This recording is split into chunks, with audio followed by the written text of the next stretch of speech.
ఎందుకు నీలమ్మధుని బల్లిక బకరా అని చేసింది హరీష్ రావు కాదా? నీలమ్మధు ఎవరి శిష్యుడు? మెదక్ జిల్లాలో హరీష్ రావు శిష్యుడు కాదా? రోజు హరీష్ రావు వెనకాల తిరిగినోడు కాదా?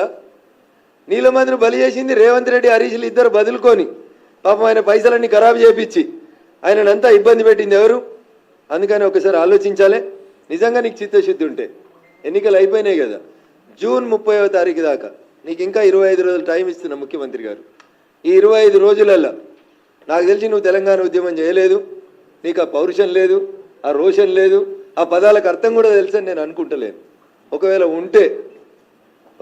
ఉంటే ఎందుకంటే జయ జయ హే తెలంగాణ జననీ జయ కేతనం అనే పాటని నేను తెలంగాణ అధికారిక గీతంగా ప్రకటించిన అని చెప్పిన తెలంగాణ రోషం పౌరుషం నీలో ఉంటే డీసీపీ రాధాకిషన్ రావు ఇచ్చిన స్టేట్మెంట్ మీద ఈ 25 రోజులలో చంద్రశేఖరరావుని అరెస్ట్ చేసి నీ తెలంగాణ పౌరుషాన్ని చూపించు. ఏసీపీ భుజంగరావు ఇచ్చిన స్టేట్మెంట్ మీద హరీష్ రావు అనేట ఆయన తీసుకొచ్చి బొక్కలేసి నీకు చాదనైతుంది, నీ లోపల తెలంగాణ రక్తం ఉందని చెప్పు. లేకపోతే ఏముందో తెలంగాణ సమాజం నిర్ణయించుకుంటాం. Thank you.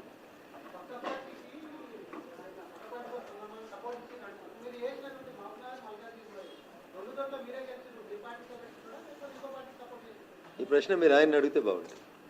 ఎందుకంటే ఈ లాలుచితనాలు పక్క పార్టీలతోటి పొద్దుకినాక మాట్లాడుకోవడాలు ఈ నాకు రావు, మా పార్టీకి రావు. ఇవి వచ్చేది ఆయనకే వస్తుంది. అందుకని ఆయనే చెప్పాలి. ఏమైనా ఓటుకు నోటు కేసులు ఏమైనా భయపడుతున్నాడా? ఎవరికైనా సాయం చేద్దామని, ఇంకేమైనా సాయం పొందుదామని అనుకుంటుండా? ఈ has to answer those questions.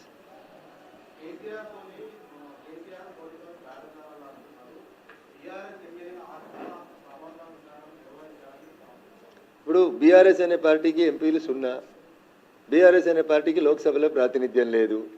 అధికారంలో ఉన్నప్పుడు 14 గెలిచినప్పుడు మేము పొత్తు పెట్టుకోలే ఆయనతోటి మేము సలహాలు తీసుకోలే, సంప్రదింపులు తీసుకోలే.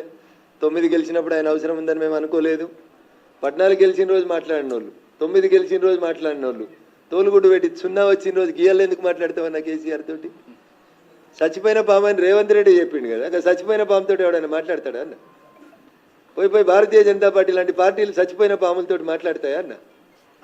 మా దగ్గరనే చాలా మంది ఉన్నారు కదా, వజ్రాలు డైమండ్స్ చాలా ఉన్నాయి కదా మా దగ్గర. ఎటైనా కోయగలిగే శక్తి ఉన్న అనేక మంది నాయకులు కార్యకర్తల బలం ఉన్నటువంటి పార్టీ భారతీయ జనతా పార్టీ. చచ్చిపోయిన పార్టీలతోటి, ఓడిపోయిన పార్టీలతోటి, 0 సీట్లు వచ్చిన పార్టీలతోటి చర్చలు జరపాల్సిన అవసరం భారతీయ జనతా పార్టీకి లేదు.